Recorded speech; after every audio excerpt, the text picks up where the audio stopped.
సర్పంచ్ల సమస్యల మీద ఇవాళ ఒక వేదికను తయారు చేసి మా కొరకు కొట్లాడుతున్న 10 టీవీ యాజమాన్యానికి నా పేరు రమేష్ సార్. మాది ఉస్నాబాద్ కాన్స్టిట్యున్సీ పక్కనున్న పందిల గ్రామం సార్. దాదాపు 67% ఓటింగ్ తోటి మళ్ళీ కూడా గెలవడం జరిగింది. కేవలం నేను ఎన్ని హామీలు ఇవ్వలేదు, ఏమీ చేయలేదు. కేవలం మీ అందరికీ అందుబాటులో ఉంటాను, 24 గంటలు మీకు తోడుగా ఉంటానని చెప్పడంతో అప్పుడు కూడా సాధ్యమైంది. మన గ్రామానికి ఏదైతే అవసరం ఉందో ఆ విధానంతో ముందుకెళ్ళాలి, ఒక విజన్ తోటి ముందుకెళ్ళాలి అని అదే కోరుకున్నాను, అదే చేయడం జరిగింది. దాదాపు 100కు పైగా మెడికల్ హెల్త్ క్యాంపులు పెట్టాను.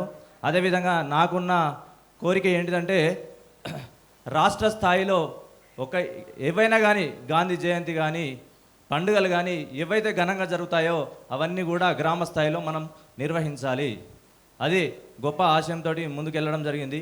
అదేవిధంగా రానున్న రోజులలో కూడా ఇలాంటి కార్యక్రమాలతోటి ముందుకెళ్ళాలని కోరుకుంటున్నాం సార్. ఇంకొకటి మా రఘునందన్ రావు గారికి చిన్న సబ్మిషన్ సార్. ఎందుకంటే నిధుల విషయంలో మన ప్రభుత్వాల నుండి వచ్చేది అరకొర నిధులతోటే వస్తున్నాయి.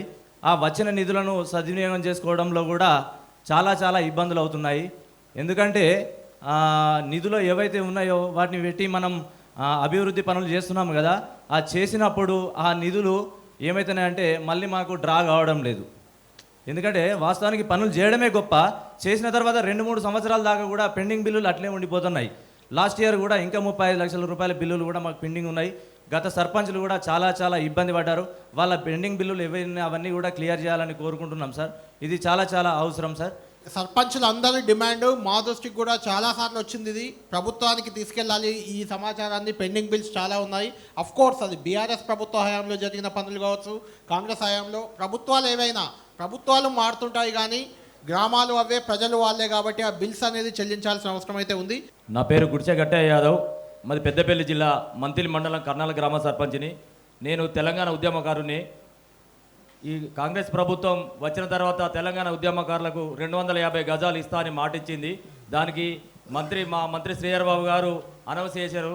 దానికి మేము కృతజ్ఞతలను దాన్ని నిలబెట్టుకోవాలని మన బల్మూరి వెంకట్ గారిని కోరుతున్నాను. చాలామంది ఉద్యమకారులు నాతో పాటు జైలు వెళ్ళి అన్ని రకాల నష్టపోయారు.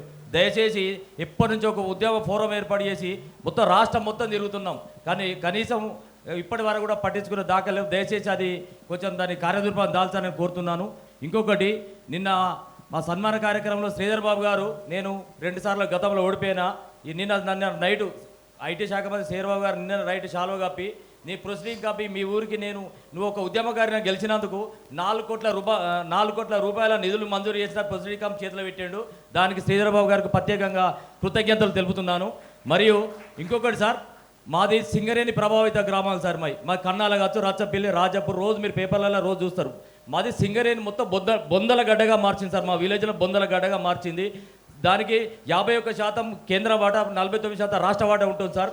దానికి కూడా మరి ఎవరు ఈ రాష్ట్ర ప్రభుత్వం మీద కేంద్రాన్ని పెడుతుంది, కేంద్రం రాష్ట్రాన్ని పెడుతుంది సార్. ఈ ప్రభావిత గ్రామాలకు డబ్బులు ఎక్కడ ఎక్కువ కేటాయించడం లేదు సార్. వాళ్ళ దుమ్ము ధూళితోని సార్ మొత్తం ఇళ్ళ మీద పడుతుంది సార్. మొత్తం ఇళ్ళ మీద పడి రోగాలతోని అన్ని చాలా ఇబ్బందులు పడుతున్నారు సార్. అది ఎట్టి పరిస్థితులు అంటే అది నల్గొండలో ఫ్లోరైడ్ ఎట్లున్నదో ఈ దుమ్ము ధూళితోని చాలామంది ఆసుపత్రిలో పడి చనిపోయిన దాఖలు ఉన్నాయి సార్.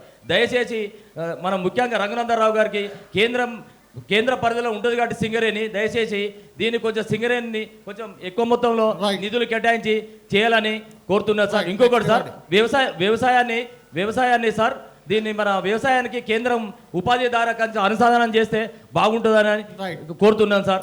Thank you sir. నూతనంగా ఎన్నుకోబడ్డ సర్పంచులందరినీ ఒక వేదిక మీదకి ఆహ్వానించి గ్రామ స్వరాజ్యం అనే సభా వేదికను ఏర్పాటు చేసి సమ్మేళనాన్ని నిర్వహించిన మా అందరినీ ఆహ్వానించిన 10 టీవీ యాజమాన్యానికి ముందుగా నేను ధన్యవాదాలు తెలియజేస్తున్నా. గ్రామ సమస్యల పరిష్కారంలో సర్పంచులు ఎదుర్కొనే సవాళ్ళు, సమస్యల గురించి ప్రధాన సబ్జెక్ట్ అది.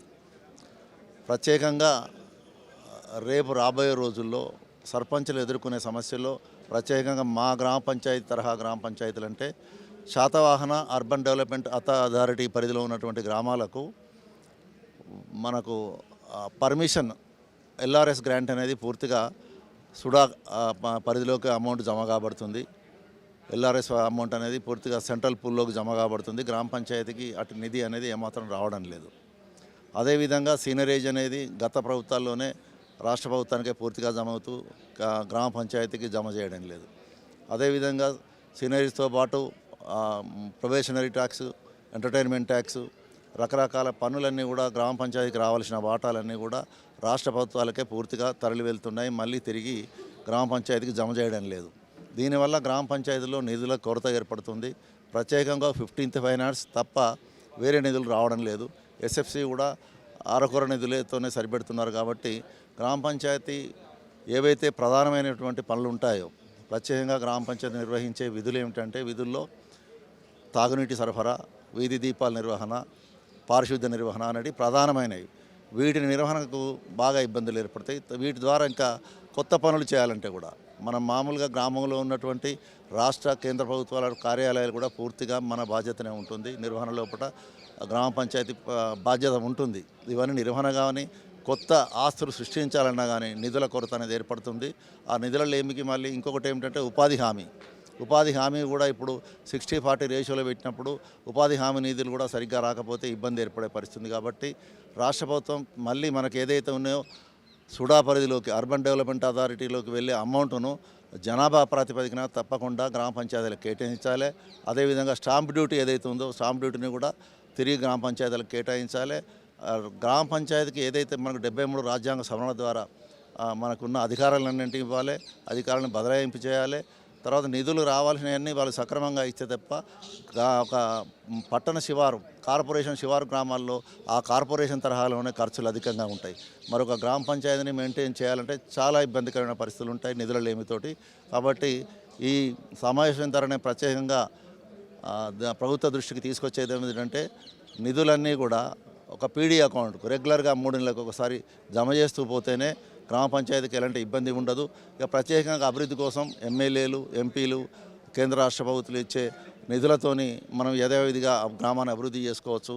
కానీ గ్రామ పంచాయతీని మనం మెయింటైన్ చేసుకోవడానికి మాత్రం ఈ నిధులన్నీ కూడా వీరు ప్రత్యేకంగా సక్రమంగా ప్రతి క్వార్టర్కి ఒకసారి పీడీ అకౌంట్కి జమ చేయాలని మేము కోరుతున్నాం.